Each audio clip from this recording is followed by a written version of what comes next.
de marzo del año 2017, entre la noche del 31 y la madrugada del 1 de abril. Alguien dio la orden,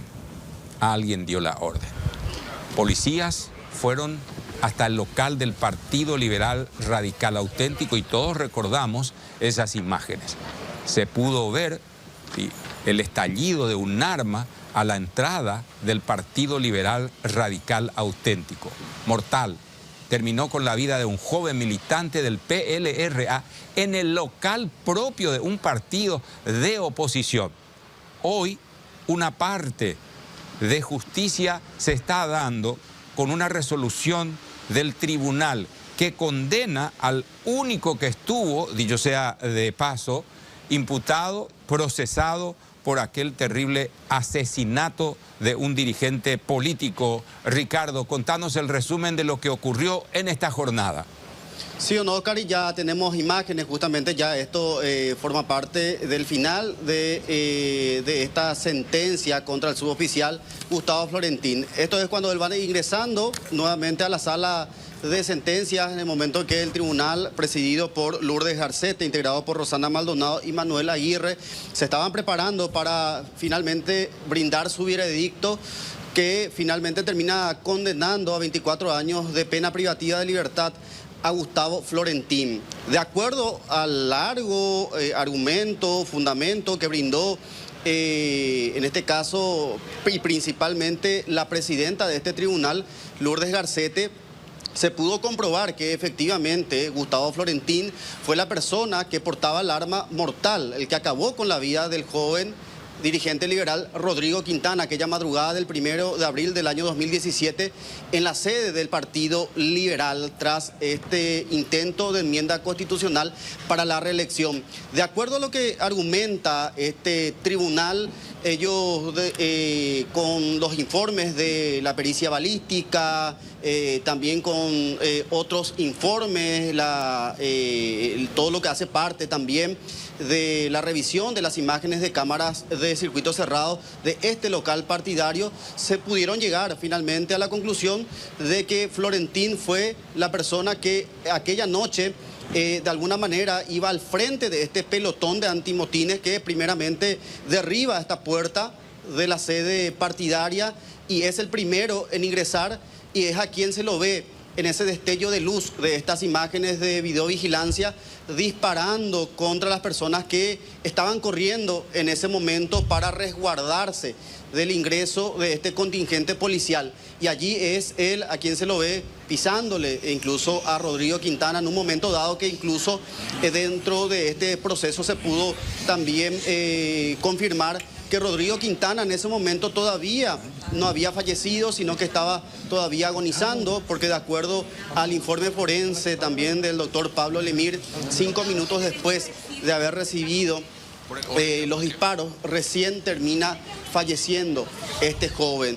De acuerdo al tribunal, como decíamos, se puede decir que fue Florentín el que realizó los disparos. Sin embargo, allí hay un detalle también que hay que mencionar, don Oscar, porque el mismo tribunal dijo que no se pudo confirmar cuál es la escopeta que se utilizó para acabar con la vida de Rodrigo Quintana. Es decir, no se pudo confirmar de dónde salieron los disparos. Esto lo decía justamente el tribunal. Podemos escuchar a continuación lo que mencionaba la presidenta del tribunal, Lourdes Garcete, en este fallo de 24 años de cárcel a Gustavo Florentín. Él se representó que frente a sí tenía un grupo de personas. Él se representó que tenía un arma cargada con munición letal, porque tenía el entrenamiento para poder distinguir si estaba cargando municiones de goma o municiones letales en su escopeta. Acá lo que nosotros tenemos que verificar para decir que la conducta de Gustavo Florentín fue antijurídica es si en esa situación concreta de vida Rodrigo Quintana representó o generó una situación de riesgo frente a un bien jurídico propio o ajeno de Gustavo Florentín. Y la respuesta yo creo que cae de Maduro. O sea, una persona que está corriendo, un grupo de personas que está corriendo de espaldas, de ninguna manera se puede sostener que significa algún tipo de riesgo para una persona que está presta a realizar un disparo. Aquí no hubo ningún tipo de, esto no se puede interpretar de ninguna manera como algún tipo de resistencia, no se da ni siquiera el primer elemento de la antijuridicidad. Por lo tanto, nosotros entendemos que conforme a lo descrito al artículo 19 o 20, no existe ninguna causa que justifique la conducta del acusado. Después, la lectura del veredicto, los 24 años de los 25 que pide la Fiscalía. Al término, Ricardo, podíamos ver hoy en vivo con ustedes allí un abrazo fuerte con la madre de este suboficial de policía y después creo que atinó a dar unas brevísimas declaraciones. Sí o no, Oscar, cuestionando el fallo. Decía, es una alta condena, 24 años de cárcel. Él decía que se estaba cometiendo una injusticia contra él, que los ladrones, decía, o los delincuentes en este caso, están afuera o están sentados en algunos cargos, decía él cuando le consultábamos nosotros cómo veía, cómo consideraba este fallo del tribunal. Ayer había dicho también muchas cosas, acusando a un ministro del Interior de ofrecerle un supuesto soborno. El día de hoy ya de otra manera, bueno, encarando, pero sí criticando esta condena de la justicia. Escuchemos lo que mencionaba el suboficial Gustavo Florentín. Gustavo, ¿qué tenés para decir después de esta condena? Por el orden y la patria. ¿Crees que es una injusticia lo que pasó hoy? Por el orden y la patria. Es una injusticia, Gustavo. ¿Te reiteran que esto es que sos un chivo expiatorio? ¿Qué tenés para decirle a las autoridades que, bueno, finalmente... El sistema en sí, en donde la policía le mete preso con esta alta condena. Y los delincuentes están afuera o sentados en algunos cargos. Esa es la verdad. El sistema del Paraguay está corrompido por la corrupción, la injusticia. Bueno, y naturalmente también allí estaban los protagonistas, sobre todo en la defensa del ahora condenado suboficial de policía, que entre otras cosas, ¿qué había expresado al terminar hoy la lectura de la sentencia, Ricardo? Sí, conversamos también con su abogado defensor Ricardo Estigarribia, al finalizar esta sentencia. Él decía primeramente que él va a apelar, va a presentar una apelación especial contra el fallo del tribunal y posteriormente él criticaba todo el fundamento que se desarrolló en este juicio, diciendo que no se pudo comprobar cuál es el arma homicida.